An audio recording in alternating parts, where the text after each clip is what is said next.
Durante mucho tiempo creí que el mayor miedo de mi vida era morir en la soledad, pero estaba equivocada. Hay cosas mucho más aterradoras que la muerte. El momento en que descubres que quien quiere echarte de tu casa, en la noche más fría del invierno, es precisamente la persona a la que más amas y en la que más confías. Y cuando esa puerta se abre, no es solo la casa la que queda en peligro. Es toda mi vida como madre la que comienza a ser puesta en juicio. Me desperté sobresaltada por golpes violentos en la puerta. El reloj de la pared marcaba la 1 de la madrugada. Afuera, detrás de las ventanas de la cabaña, la tormenta invernal rugía como si quisiera desgarrar la noche. Un escalofrío me recorrió el cuerpo y me subí la cobija hasta el cuello, pensando que tal vez estaba soñando. Pero los golpes volvieron a sonar, uno tras otro, pesados, urgentes, inquietantemente reales. «¿Quién es?», pregunté, con la voz temblorosa por el frío y el miedo. «Mamá, abre la puerta». La voz de Daniel. «Mi hijo». Me puse el suéter a toda prisa y bajé las escaleras de madera, gastadas por los años, arrastrando los pies. Con los dedos temblorosos quité el seguro, y la puerta se abrió de golpe. Daniel y María Fernanda. Pero no era una visita cálida, ni el reencuentro de una familia. No hubo sonrisas, no hubo saludos. María Fernanda entró primero. Sus ojos estaban fríos, duros como el hielo. En la mano llevaba un papel doblado con cuidado. Lo alzó frente a mí y dijo, con un tono seco y autoritario: «Vieja, despierta. Lárgate de aquí. Esta casa ahora es mía». Me quedé paralizada. Bajé la mirada hacia el documento. Parecía un papel legal, con un sello rojo llamativo. Lo observé con atención. La tinta aún estaba fresca. Las esquinas no mostraban desgaste alguno, y lo más importante, el sello estaba ligeramente torcido, imperfecto, distinto a los documentos oficiales que yo conocía. Levanté la vista hacia María Fernanda.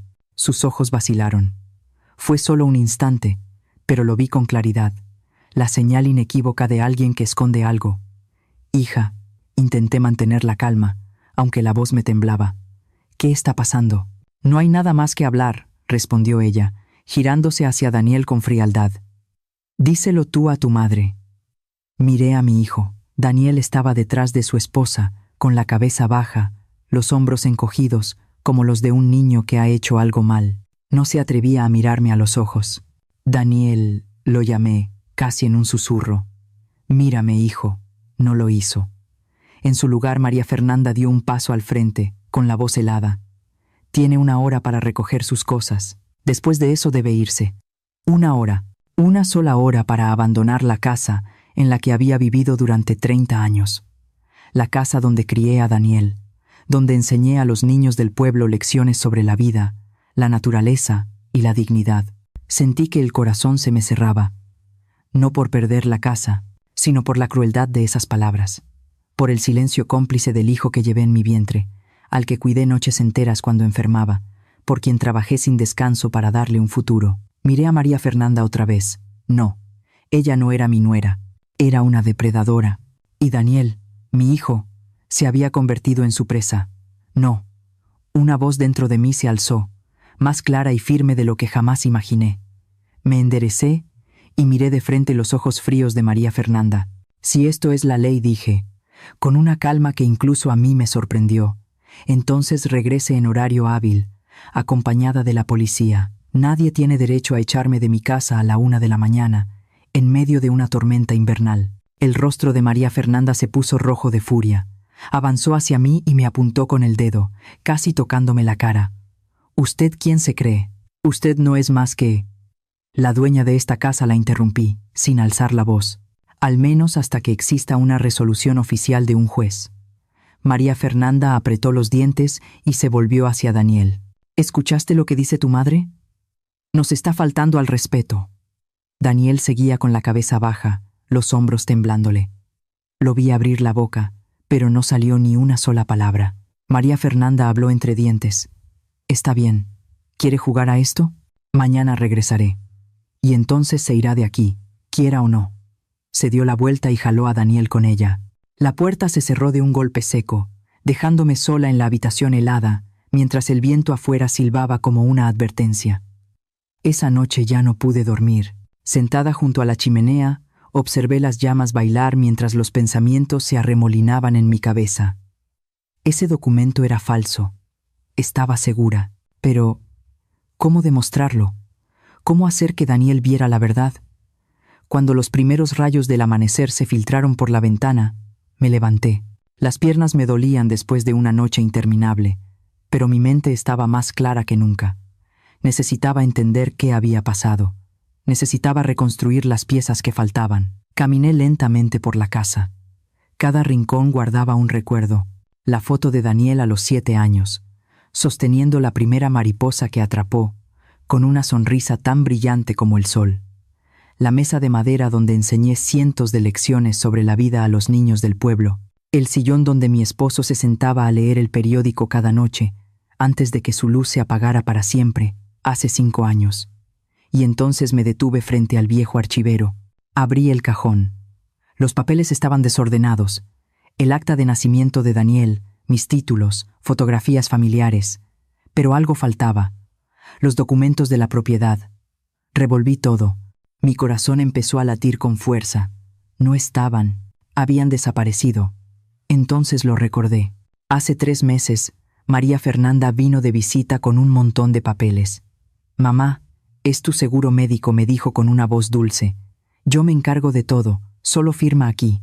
En ese momento, acababa de recuperarme de una gripe fuerte. Estaba cansada, confundida.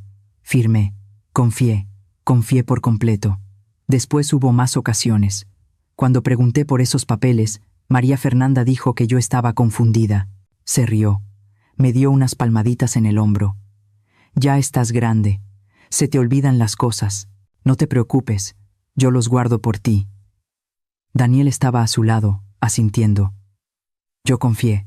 Siempre confié. Ahora lo entendía. Esos documentos no eran ningún seguro médico. Podían ser escrituras, poderes legales, cualquier cosa. María Fernanda había usado mi confianza para quitármelo todo. Me dejé caer en la silla, cubriéndome el rostro con las manos.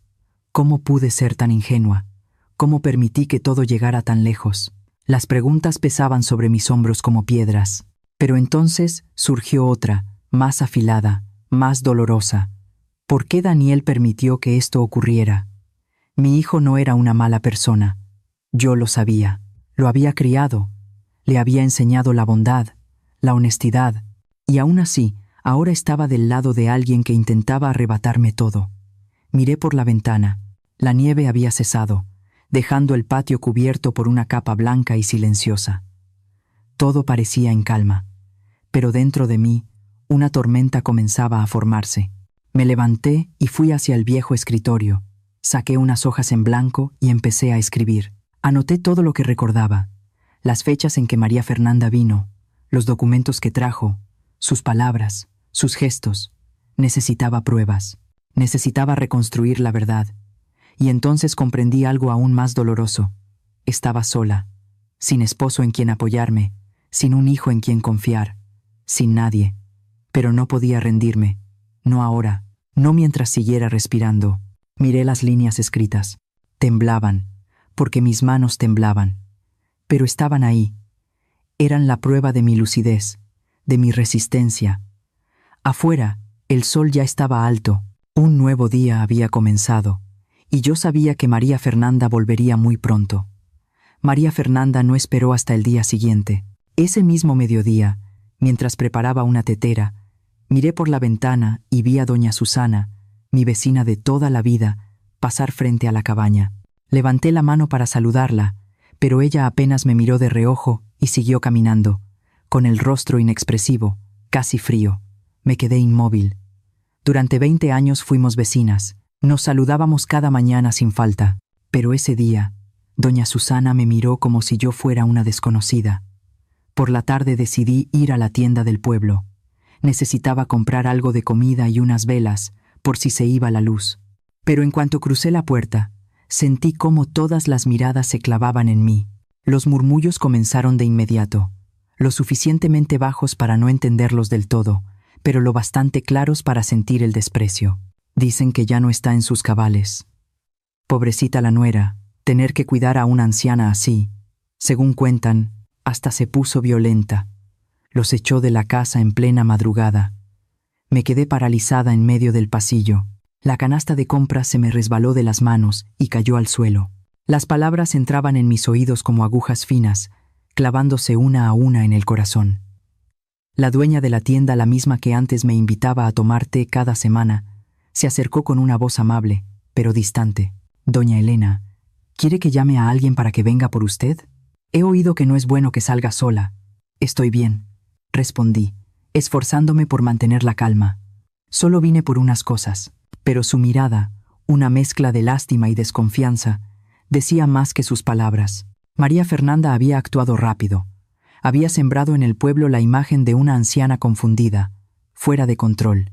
Me di la vuelta y salí, dejando la tienda atrás. Caminé despacio por la calle cubierta de nieve. No compré nada. No pude soportar esas miradas. Cuando llegué a casa, ya estaba oscureciendo. Encendí el interruptor de la luz. Nada. Lo intenté otra vez. Nada. Bajé al sótano para revisar la caja de fusibles. Todo estaba intacto, pero la electricidad había sido cortada desde afuera. Sentí que el corazón se me hundía. Regresé a la cocina y abrí la llave del agua. Solo se escuchó un silbido seco, y luego, nada. El agua también había sido cortada. María Fernanda, ella había hecho esto. No sabía cómo, pero estaba segura. Quería obligarme a irme. Quería llevarme a la desesperación, empujarme hasta el límite, hacerme capaz de cualquier cosa con tal de escapar de esa situación. Me dejé caer en una silla, temblando. Afuera ya era completamente de noche. La temperatura dentro de la casa empezó a bajar. Sin electricidad no había calefacción. Solo quedaba la chimenea de leña y la poca madera que tenía apenas alcanzaría para unos días. Entonces sonó el teléfono. Me sobresalté y tomé el viejo aparato que estaba sobre la mesa. Por suerte, aún tenía batería. «Bueno, mamá», la voz de Daniel, temblorosa, débil. «Hijo», susurré, con la voz cargada de emoción. «¿Estás bien, mamá?». Se le quebró la voz. «Tienes que escucharme». Guardé silencio. Había algo en su tono, una mezcla de miedo y fragilidad que me hizo desear abrazarlo, aunque fuera a través del teléfono. «María Fernanda, ella solo quiere lo mejor para ti», dijo, como si recitara algo aprendido. «Estás sola en esa casa, no es seguro. Necesitas que alguien te cuide. Un asilo sería mejor para ti. Allí tendrías médicos, enfermeras, compañía». «Hijo», lo interrumpí con suavidad, pero con firmeza. «No necesito un asilo. Sigo siendo fuerte, sigo estando lúcida. Pero mamá», dudó, «firmaste documentos que no recuerdas. Has olvidado muchas cosas». «María Fernanda dice». «¿Qué dice María Fernanda?», pregunté, con la voz endureciéndose. «Dime exactamente qué ha dicho de mí». Silencio. Luego su voz volvió, apenas un susurro. Dice que ya no eres mi madre, que te has convertido en una carga». Esas palabras me quemaron el pecho como sal sobre una herida abierta. Pero no lloré, no grité. Respiré hondo, obligándome a mantener la calma. «Daniel», dije, con voz firme, «¿recuerdas cuando eras pequeño y te dio fiebre muy alta y me quedé despierta 3 noches seguidas cuidándote? Mamá, ¿recuerdas cuando reprobaste el examen de ingreso a la universidad y te abracé diciéndote que fallar no significaba que no valieras? Mamá, por favor.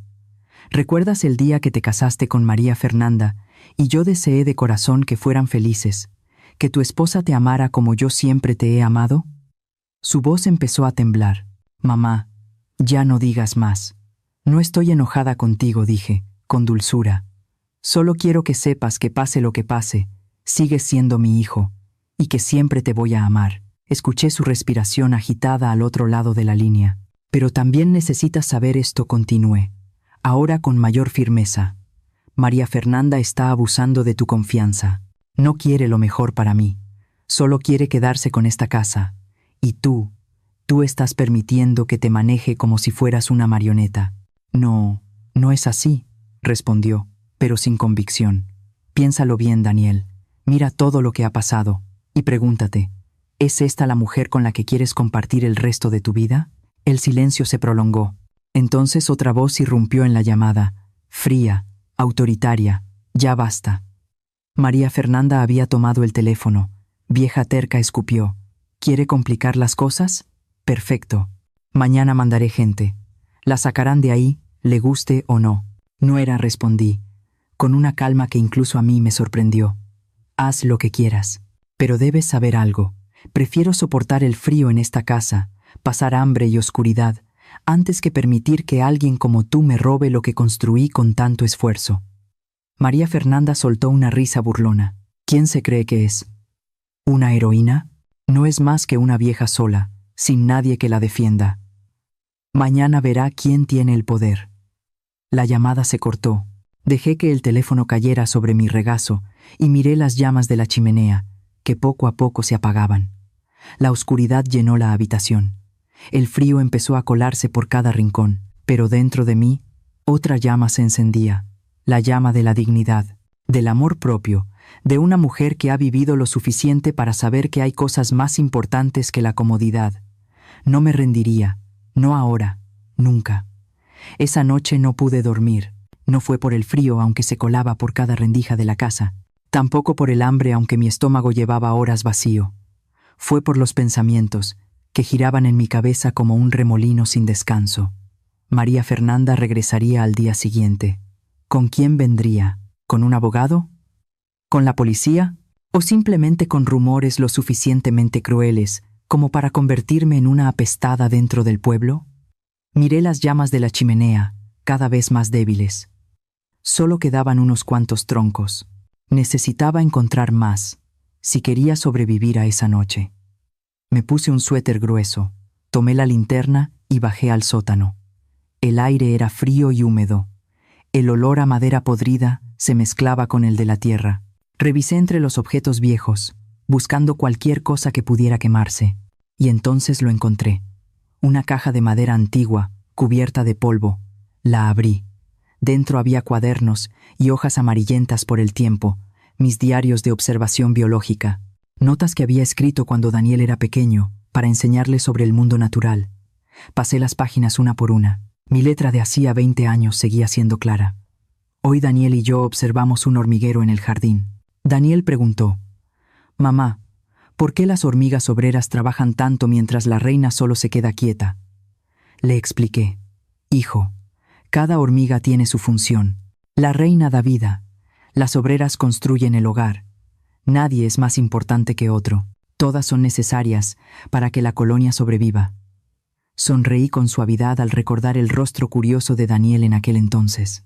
Siempre hacía preguntas extrañas, y yo siempre intentaba responderle con la mayor honestidad posible. Seguí pasando las páginas. Entonces, algo cayó del cuaderno. Un dibujo, viejo, arrugado, pero aún claro. Una casa pequeña, una mujer de pie junto a un niño.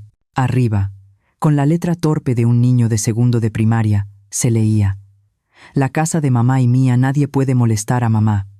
Sostuve el dibujo bajo la luz de la linterna. Mi corazón se encogió. Daniel había sido un niño bondadoso. Dibujó eso después de ver cómo un vecino trataba mal a su madre. Lloró, me abrazó fuerte y dijo: «Mamá, nunca dejaré que nadie te haga daño». Y ahora, ¿dónde estaba ese niño? Apreté el dibujo contra mi pecho, y las lágrimas comenzaron a caer. No eran lágrimas de desesperación, sino de una madre recordando al hijo que había criado. Daniel seguía ahí. Yo lo sabía. Solo estaba perdido, engañado por una mujer que lo había llevado, con habilidad, por el camino equivocado. Tenía que ayudarlo a encontrarse de nuevo. Entonces se escuchó un golpe suave en la puerta trasera. Me sobresalté, me limpié las lágrimas y subí las escaleras. ¿Quién podía venir a esa hora?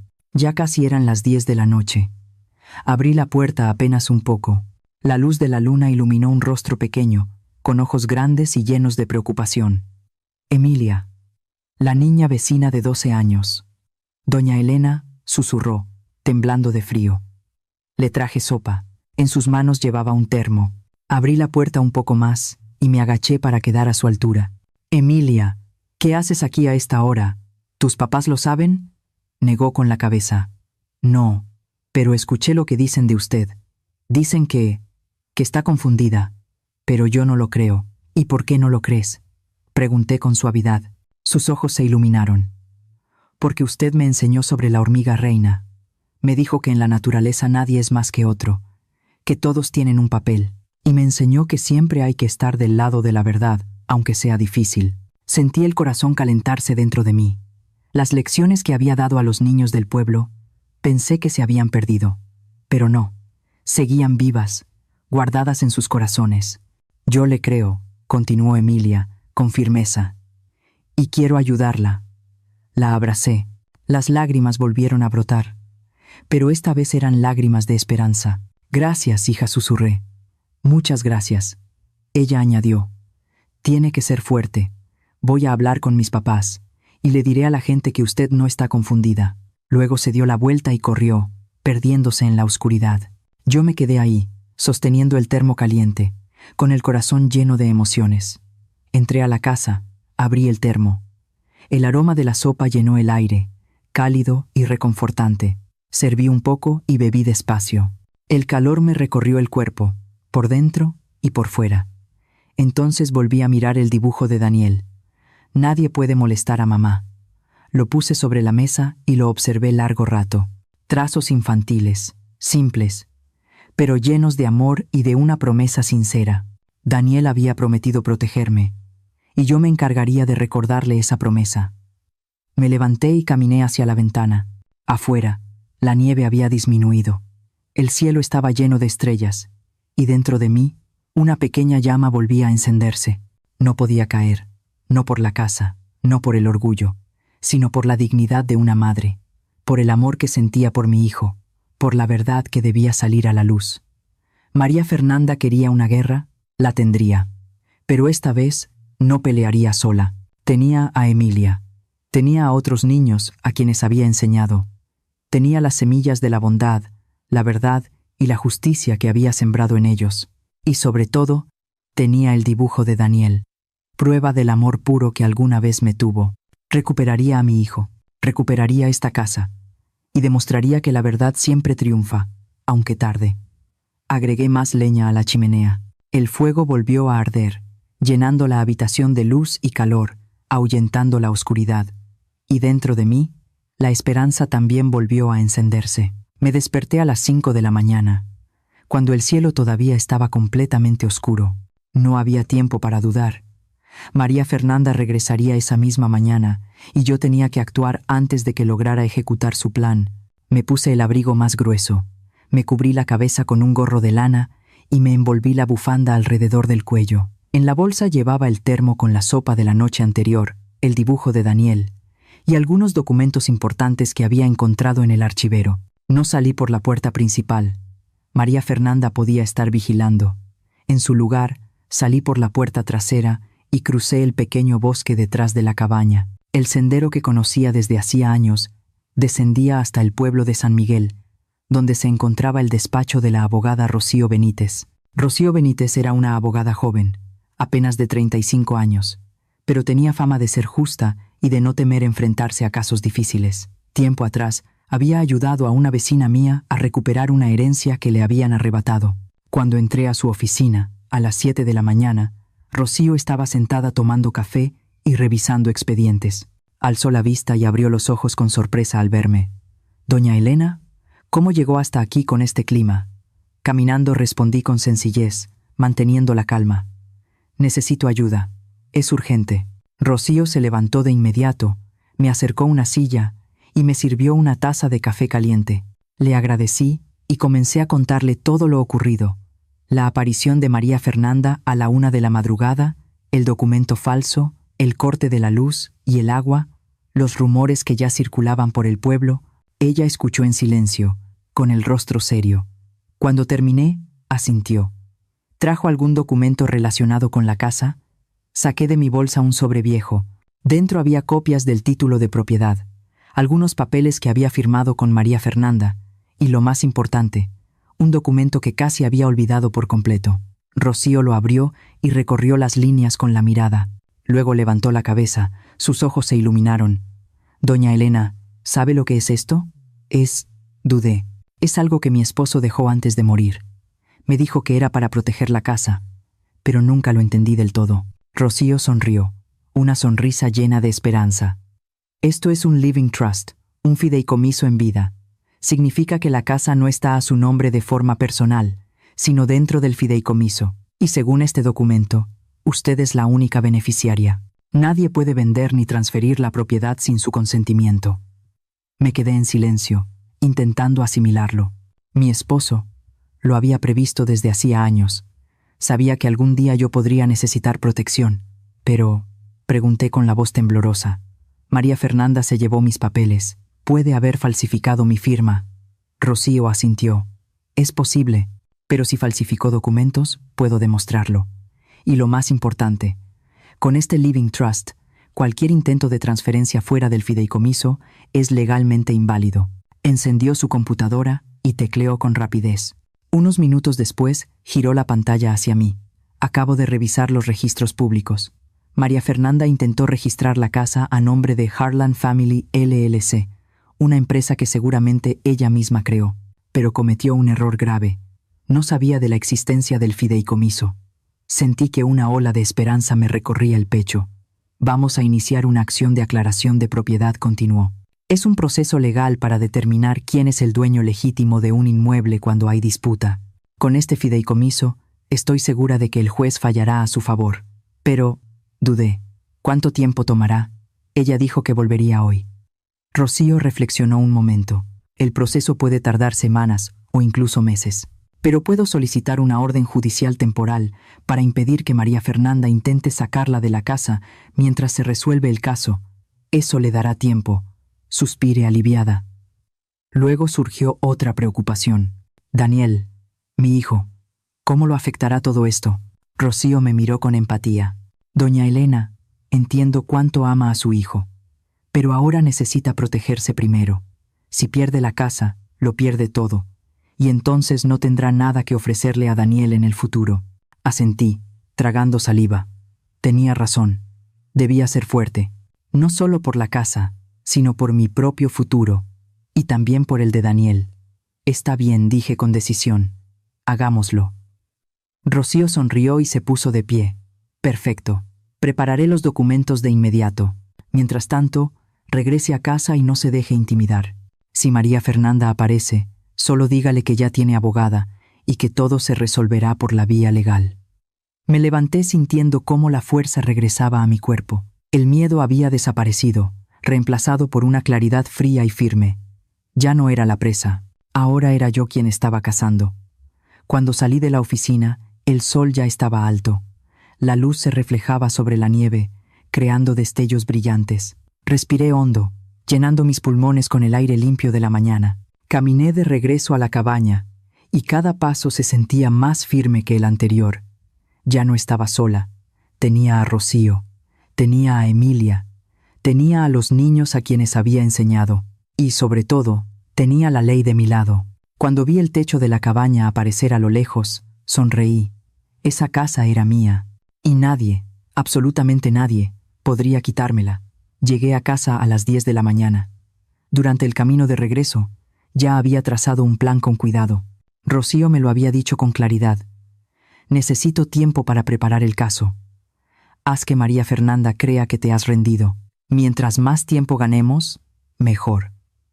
Me senté en el viejo sillón, tomé el teléfono y marqué el número de María Fernanda. El tono sonó 3 veces. Luego escuché su voz fría. Elena, estoy a punto de ir para allá con mi abogado. Tragué saliva, forzando mi voz a sonar cansada, derrotada. No hace falta, nuera. Yo ya perdí. Hubo silencio al otro lado de la línea. Luego su voz regresó, sorprendida. ¿Qué dijo? Ya perdí, repetí, dejando escapar un suspiro. No puedo seguir luchando. Me iré el fin de semana. Solo te pido unos días para empacar. Ya estoy vieja. Todo me cuesta más trabajo. El silencio se prolongó. Escuché su respiración, más rápida de lo normal. Estaba evaluando si aquello era una trampa. Finalmente habló, con un tono de triunfo mal disimulado. Está bien. Le doy hasta que termine la semana. Pero el lunes se va. No hay más negociaciones. Gracias, respondí en un susurro. Me iré. La llamada terminó. Dejé caer el teléfono sobre mis piernas y cerré los ojos. El corazón me latía con fuerza. Lo había logrado. María Fernanda había caído. Esa misma tarde salí de la casa en silencio una vez más. Esta vez fui a la tienda de electrónica del pueblo, donde vendían cámaras de vigilancia pequeñas. El dueño, un joven llamado Miguel, me miró con sorpresa. «¿Doña Elena? ¿Qué se le ofrece?» «Necesito cámaras de seguridad», dije sin rodeos. «Pequeñas, fáciles de instalar y que puedan grabar sin electricidad». Miguel asintió y me condujo al estante. «Tenemos cámaras con batería. Pueden durar hasta una semana. ¿Cuántas necesita?» 3, respondí. Una para la sala, una para el pasillo y otra para la puerta trasera. Mientras preparaba la compra, se detuvo un momento. «Doña Elena, ¿está usted bien? He escuchado rumores sobre su casa». Lo miré y sonreí con suavidad. «Estoy bien, Miguel. Solo necesito ser un poco más precavida». Él asintió y no preguntó más. Pero vi preocupación en su mirada y eso me dio un poco de consuelo. Esa noche instalé las cámaras. Una quedó escondida en una maceta de la sala, apuntando directamente a la puerta principal. Otra la coloqué en el estante de libros del pasillo. La más pequeña la oculté dentro del reloj de pared en la cocina. Cuando terminé, revisé las grabaciones desde el teléfono. Todo funcionaba perfectamente. A partir de ese momento, cada movimiento de María Fernanda quedaría registrado. A la mañana siguiente, María Fernanda llegó. No venía sola. Traía consigo a un hombre desconocido, probablemente un maestro de obra, y a Daniel. Mi hijo seguía con la cabeza baja, sin atreverse a mirarme. «Buenos días, mamá», dijo ella con una dulzura falsa. «¿Ya terminaste de empacar?» Aún no respondí en voz baja. «Necesito un poco más de tiempo». María Fernanda recorrió la sala con la mirada, y luego se acercó al sillón. El sillón donde mi esposo se sentaba cada noche. Pasó la mano por el brazo del mueble, con una sonrisa satisfecha. «Este sillón ya está muy viejo. Voy a mandar que se lo lleven a la basura». Sentí que algo me apretaba el pecho. Ese sillón era el último recuerdo tangible de mi esposo, donde leía el periódico, donde me abrazaba cuando yo estaba triste, y ahora ella lo tocaba como si le perteneciera. Quise gritar, quise echarla de mi casa, pero no podía. Tenía que mantener la calma. «Está bien», dije, con la voz temblorosa. «Si quieres tirarlo, hazlo». María Fernanda sonrió y se volvió hacia el trabajador. «Empiece a medir la sala. Quiero pintar todo, cambiar las ventanas y poner piso nuevo». El hombre asintió y sacó la cinta métrica. María Fernanda siguió señalando a su alrededor. «Esta cocina hay que tirarla. El sótano necesita remodelación. ¿Y esta chimenea vieja? No sirve. Pondré calefacción central». Cada palabra suya era un golpe directo al corazón. Esa casa la había construido con mi esposo. Guardaba 30 años de recuerdos, y ella estaba planeando destruirlo todo. Me quedé en silencio, tragándome las lágrimas, pero sabía algo. Las cámaras lo estaban grabando todo. Cada gesto, cada orden, cada palabra. Daniel estaba en una esquina, mirándome. Esta vez no desvió la mirada. Vi algo distinto en sus ojos. ¿Arrepentimiento? Me acerqué y puse una mano sobre su hombro. ¿Estás bien? Daniel se sobresaltó. Sus labios se movieron, como si quisiera decir algo. Pero María Fernanda se volvió hacia él, con voz cortante. «Daniel, ¿qué haces ahí parado? Ven a ayudarme a revisar las cosas».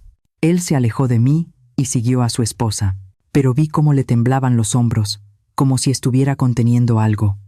Cuando se fueron por la tarde, me dejé caer en el sillón, exhausta. Abrí el teléfono y revisé los videos. Todo estaba claro. María Fernanda en medio de la sala, dando órdenes, tocando mis cosas, hablando de demoler, de remodelar. Y lo más importante, yo aún vivía ahí, pero ella actuaba como si la casa ya fuera suya. Envié los videos a Rocío. Minutos después, el teléfono sonó. «Doña Elena, esto es una prueba perfecta. María Fernanda se está hundiendo sola».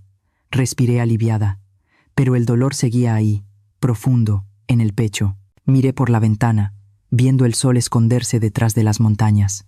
La oscuridad llenó la habitación, pero dentro de mí, la esperanza seguía encendida. El lunes por la mañana desperté a las 6 en punto. Ese era el día señalado. El día en que María Fernanda creía que yo tendría que abandonar mi propia casa. Me puse la ropa más elegante que tenía, el suéter azul marino que mi esposo siempre decía que me hacía ver distinguida. Me peiné con cuidado y me puse un poco de lápiz labial. Al mirarme al espejo, vi a una mujer ya mayor, sí, pero aún llena de dignidad. La noche anterior, Rocío me había llamado. Doña Elena, todo está listo. Ya presenté la solicitud de orden judicial temporal y el juez la aprobó. María Fernanda no tiene derecho a sacarla de su casa. La policía estará ahí a las 9 de la mañana. Eran las 8:30. Me quedé junto a la ventana, observando el exterior. La calle ya estaba despejada. Todo parecía tranquilo, pero yo sabía que la tormenta estaba por llegar. A las 9 en punto, una camioneta grande se detuvo frente a mi casa. María Fernanda bajó de un automóvil lujoso que venía detrás, con un abrigo largo y lentes oscuros, como si fuera una celebridad. Detrás de ella estaba Daniel, pálido, y 3 hombres robustos que parecían trabajadores. Me quedé detrás de la puerta, observando. El corazón me latía con fuerza, pero no por miedo, sino por la tensión del momento. María Fernanda subió al porche y golpeó la puerta con insistencia. «Doña Elena, salga ahora mismo». Abrí la puerta y me quedé de pie en el umbral. María Fernanda me recorrió de arriba a abajo con la mirada y soltó una risa burlona. «¿Todavía se arregla? ¿Va a una fiesta o qué? No perdamos tiempo. El vehículo ya está aquí. Súbase». «Mamá». Daniel dio un paso al frente, con la voz temblorosa. «Ven conmigo, te llevaré a un lugar mejor». Miré a mi hijo.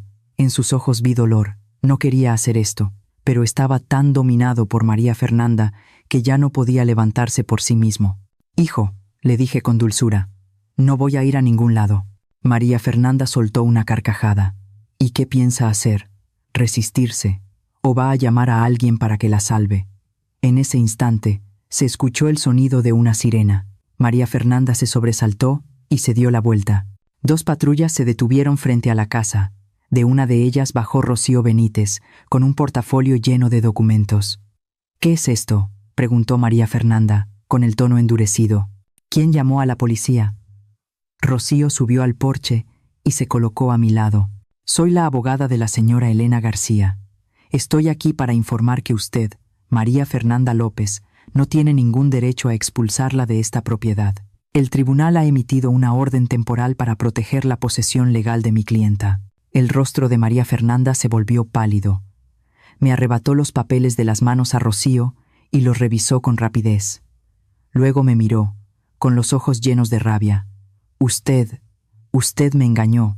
No respondí con calma. «Solo estoy protegiendo lo que es mío». María Fernanda se volvió hacia Daniel. «¿Lo ves? Tu madre está en nuestra contra. No quiere lo mejor para nuestra familia». Daniel no respondió. Permaneció en silencio, mirándome con una expresión llena de conflicto. Bajé del porche y me quedé de pie en medio del patio. Los vecinos empezaban a reunirse, curiosos. Vi a doña Susana, vi a Miguel de la tienda de electrónica, vi a Emilia junto a sus padres. Me volví hacia Rocío. «Quiero que todos vean la verdad». Ella asintió y sacó un proyector portátil. Lo conectó a mi teléfono y proyectó las imágenes sobre una sábana blanca que ya estaba colocada en el porche. Las imágenes aparecieron, los videos que había grabado en los últimos días. Ahí estaba María Fernanda, de pie en la sala, dando órdenes al trabajador. «Tiren esto, saquen aquello. Esta casa necesita una remodelación completa». Se escucharon exclamaciones entre la gente. Los murmullos comenzaron. «¿Qué está haciendo? Pero si esa sigue siendo la casa de doña Elena». Decían que estaba confundida. «No, mírenla bien. Está perfectamente lúcida». El video continuó. María Fernanda decía: «La vieja se irá el fin de semana. Después empezaré las obras». Detuve la proyección y me volví hacia ella. «No era», dije con firmeza. «¿Lo ves ahora? Entraste a mi casa cuando yo aún vivía aquí, y actuaste como si ya fuera tuya. Planeaste destruir lo que mi esposo y yo construimos durante toda una vida». María Fernanda comenzó a temblar. «Usted me grabó a escondidas. Eso es una violación a mi privacidad». Rocío dio un paso al frente. «No, señora López. Mi clienta tiene todo el derecho de grabar dentro de su propia casa. Y estos videos prueban que usted entró sin autorización y tenía la intención de apropiarse del inmueble». Saqué otro documento, una copia del Living Trust. Y esta es la prueba final, dije. Esta casa no es propiedad personal. Está dentro de un fideicomiso creado en 2015, antes de que mi esposo muriera. Cualquier documento de transferencia que hayas falsificado es inválido. María Fernanda dio un paso atrás, con el rostro descompuesto. No puede ser. Me acerqué y me detuve frente a ella. Ya no era una anciana frágil. Me mantuve erguida, mirándola de frente con la dignidad de quien ha vivido lo suficiente para saber que la justicia siempre llega. Nuera, dije con voz firme, esta casa sí tiene dueña, pero esa persona nunca ha sido tú. El silencio cayó como un manto. Solo se escuchaba el viento entre los árboles. María Fernanda miró a su alrededor, las miradas de desprecio del pueblo, la expresión de decepción de Daniel, y luego volvió a mirarme. Usted se va a arrepentir, dijo, con la voz quebrada. No respondí. La única que se va a arrepentir eres tú. El policía se acercó a María Fernanda López, con las esposas en la mano. Señora María Fernanda López, tiene derecho a guardar silencio. ¡No!, gritó ella, con una voz aguda y desesperada. Yo no hice nada malo. Fue esa vieja. Ella me engañó. Se volvió bruscamente hacia Daniel, con los ojos enrojecidos. Tú, tienes que decirles. Diles que soy inocente. Daniel permaneció inmóvil, el rostro pálido. No dijo nada, solo la miraba, como si estuviera viendo a una desconocida. María Fernanda se zafó del policía y avanzó hacia él. Su voz ya no tenía ni rastro de dulzura. Estaba cargada de odio. ¿Tú qué eres? Un inútil, un cobarde. Me casé contigo y te soporté todos estos años solo porque pensé que heredarías esta casa. ¿Y ahora qué? No eres nada. Un fracasado que ni siquiera es capaz de enfrentarse a su madre. Sus palabras fueron como balas, disparadas directo al corazón de Daniel. Dio un paso atrás, con los ojos abiertos de par en par, incapaz de creer lo que acababa de escuchar. ¿Tú qué estás diciendo?, susurró. María Fernanda soltó una risa cruel, venenosa. Lo estoy diciendo muy claro. Me casé contigo solo por el dinero. Pensé que esa vieja moriría pronto y que esta casa sería nuestra. Pero resultó que no solo no se murió, sino que además es más inteligente de lo que imaginé. Me quedé ahí, sintiendo cómo algo me oprimía el pecho, no por lo que decía de mí, sino porque estaba viendo cómo el mundo de mi hijo se hacía pedazos. Daniel retrocedió otro paso, con las piernas temblorosas. Miró a María Fernanda, luego a mí, y volvió a mirarla. En sus ojos vi un dolor profundo, absoluto, como el de un niño que acaba de descubrir que ha vivido engañado durante años. «¿Entonces, no me amabas?», preguntó, con la voz quebrada. Ella apartó la mirada. «¿Amor? ¿Qué amor? Yo solo amo el dinero, esta casa y la vida cómoda que tú prometiste darme». El silencio cayó de golpe. Solo se escuchaba el viento, arrastrando copos de nieve fría por el patio. El policía dio un paso al frente, esta vez con firmeza. «Señora López, coopere». María Fernanda se sobresaltó e intentó soltarse, pero el policía ya le había puesto las esposas. El sonido metálico resonó en el aire helado.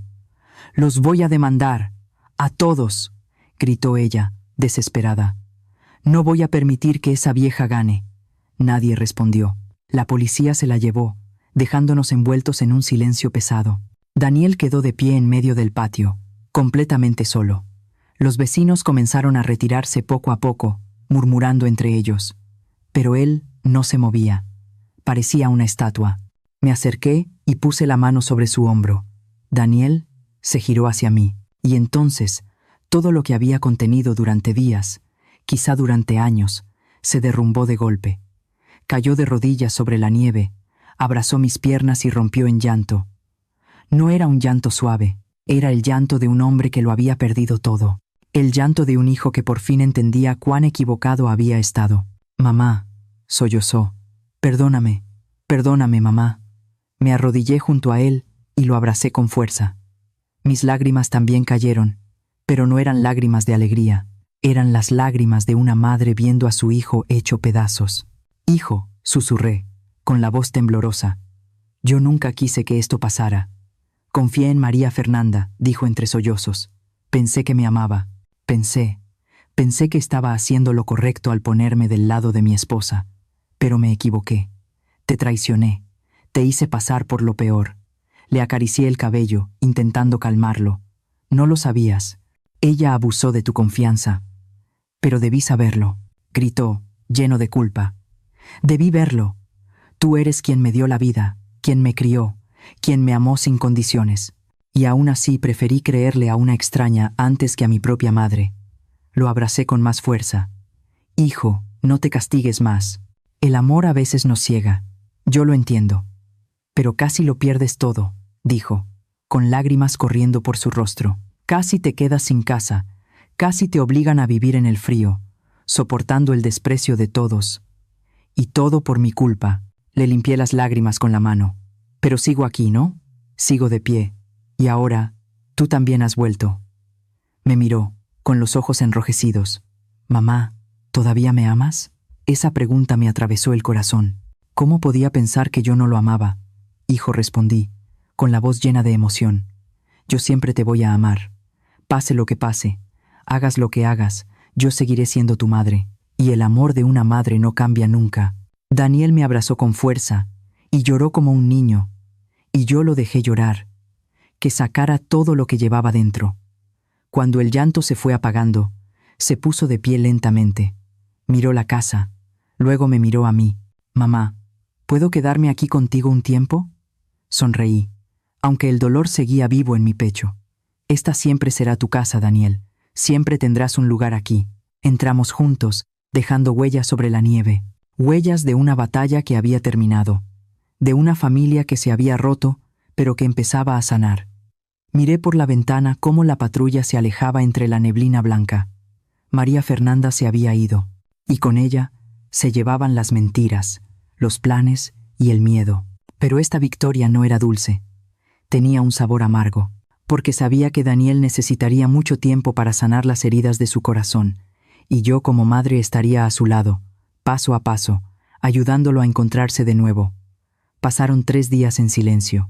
Daniel se encerró en su antigua habitación, el cuarto donde creció, donde aún colgaban los pósters de biología y astronomía que tanto había amado.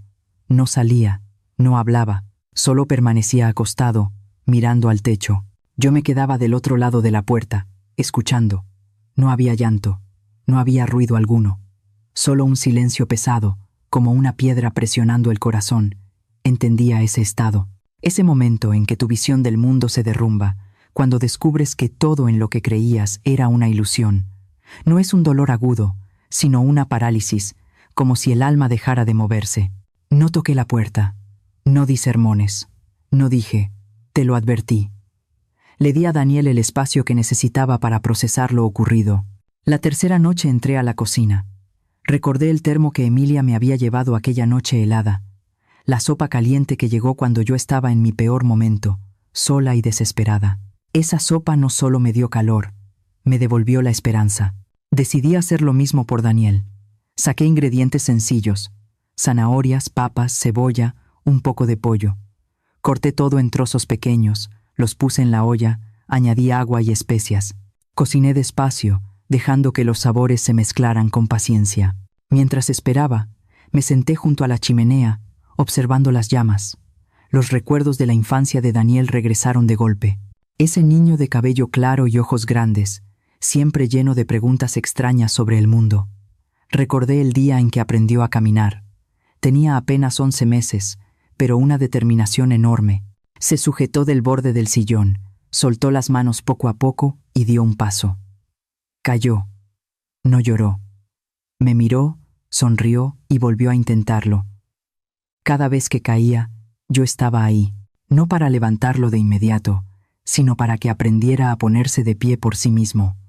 Pero siempre estuve ahí, con los brazos listos por si los necesitaba. Cuando la sopa estuvo lista, serví un plato. Lo puse en una charola con una cuchara y un pedazo de pan caliente. Subí al segundo piso y dejé la charola frente a la puerta del cuarto de Daniel. No toqué. Me senté en el suelo frío, recargada contra la pared. Daniel, dije con suavidad, dejé sopa aquí afuera. Come cuando tengas hambre. Silencio. Continué. Sé que estás sufriendo y entiendo que necesitas tiempo. No te voy a obligar a hablar ni a salir. Solo quiero que sepas que yo sigo aquí. Seguía sin respuesta, pero sentí algo distinto, como si al otro lado de la puerta Daniel estuviera escuchando. Cerré los ojos y dejé que los recuerdos hablaran por mí. ¿Te acuerdas cuando aprendiste a caminar?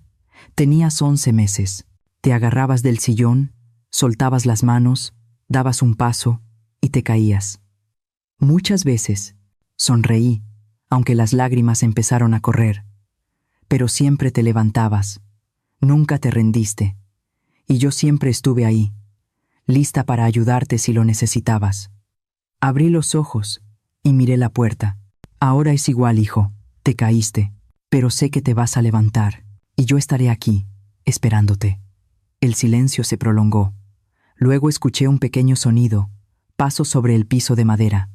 Me levanté y bajé las escaleras, dejando la charola ahí. A la mañana siguiente, cuando desperté, la charola había desaparecido. Subí. Estaba colocada con cuidado frente a la puerta. El plato estaba limpio. Junto a él había un papelito, con letra temblorosa. Gracias, mamá. Tomé el papel y lo abracé contra mi pecho. Las lágrimas brotaron, pero esta vez eran de alivio. Daniel había comido. Ese era el primer paso. Los días siguientes continué igual. Cada noche preparaba sopa. La dejaba frente a su puerta y me sentaba a contar historias. Le hablaba del día en que aprendió a nadar, cuando tenía miedo al agua pero decidió enfrentarlo. Le recordaba la primera vez que atrapó una mariposa y la expresión de asombro en su rostro al descubrir cuánta vida había en algo tan pequeño. Le hablaba de las lecciones que intenté enseñarle. La bondad, la honestidad, la importancia de estar siempre del lado de la verdad, aunque duela. Cada noche la charola desaparecía. Cada mañana encontraba una nota distinta. Mamá, te extraño. Perdóname, te quiero. La mañana del 7º día, la puerta se abrió. Daniel salió. Estaba pálido, con los ojos hinchados. Me miró y bajó lentamente las escaleras. Yo estaba en la cocina preparando el desayuno. Al verlo no dije nada. Solo le sonreí. Mamá, dijo con la voz ronca. ¿Puedo sentarme contigo? Claro que sí, respondí, acercándole una silla.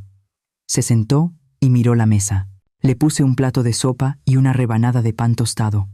Come, le dije. Necesitas fuerzas. Tomó la cuchara y probó un poco. Comía despacio, como si estuviera aprendiendo de nuevo a saborear la vida. Luego me miró. Mamá, no sé qué hacer ahora. Puse mi mano sobre la suya. No tienes que saberlo hoy. Solo vive un día a la vez. Pero hice muchas cosas mal, dijo con la voz temblorosa. Te traicioné. Dejé que María Fernanda me manipulara. No merezco tu perdón. Lo miré directo a los ojos. Hijo, no necesito que lo merezcas. Solo necesito que seas mi hijo. Y eso no cambia nunca. Las lágrimas comenzaron a caer por sus mejillas. Pero esta vez no eran de desesperación, sino de liberación. Me levanté y lo abracé. Y ahí nos quedamos, en la cocina cálida, bajo la luz del amanecer entrando por la ventana. El camino de la sanación había comenzado. La primavera llegó acompañada del canto de los pájaros. La nieve comenzó a derretirse, dejando al descubierto la tierra oscura y húmeda, llena de vida. Brotes verdes emergían al pie de los árboles. El sol era más cálido y traía consigo el aroma de la tierra y del pasto nuevo. Me quedé de pie junto a la ventana, mirando hacia el patio. Daniel estaba afuera, con un martillo y clavos en la mano, reparando la cerca de madera que había quedado dañada tras el duro invierno. Ya no era el hombre delgado y pálido de hacía 2 meses. Su piel tenía color, sus ojos brillaban otra vez. Y lo más importante, había vuelto a sonreír. Sonreí también, sintiendo cómo el corazón se me llenaba de calor. «Mamá», gritó Daniel desde el patio, «¿puedes salir un momento?» Me puse una chamarra y salí al porche. Daniel estaba junto al último poste de la cerca, con la frente cubierta de sudor. «Este poste ya está podrido», dijo, señalando la base. «Hay que cambiarlo». Me acerqué y toqué la madera. Era cierto, estaba débil, ya no sostenía bien la cerca. «Entonces cámbialo», hijo, respondí. Asintió y comenzó a sacar el poste viejo. Trabajaba con empeño, sin quejarse. Yo lo observaba, sintiendo un pequeño orgullo crecer dentro de mí. Cuando colocó el nuevo poste, clavó con cuidado hasta dejarlo firme. Luego se enderezó y se limpió el sudor.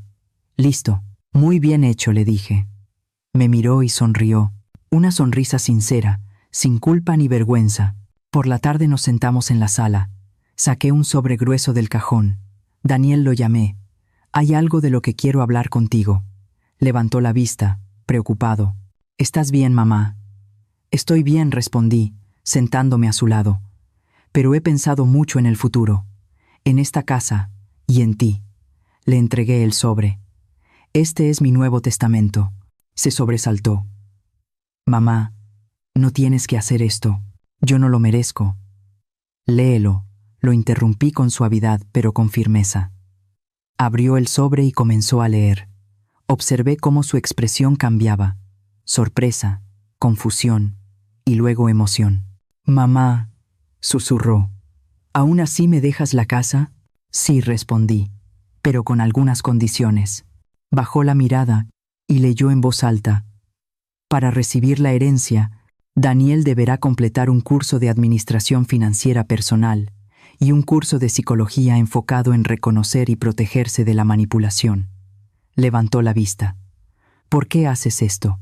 Tomé su mano. «Porque no quiero que lo que pasó vuelva a repetirse.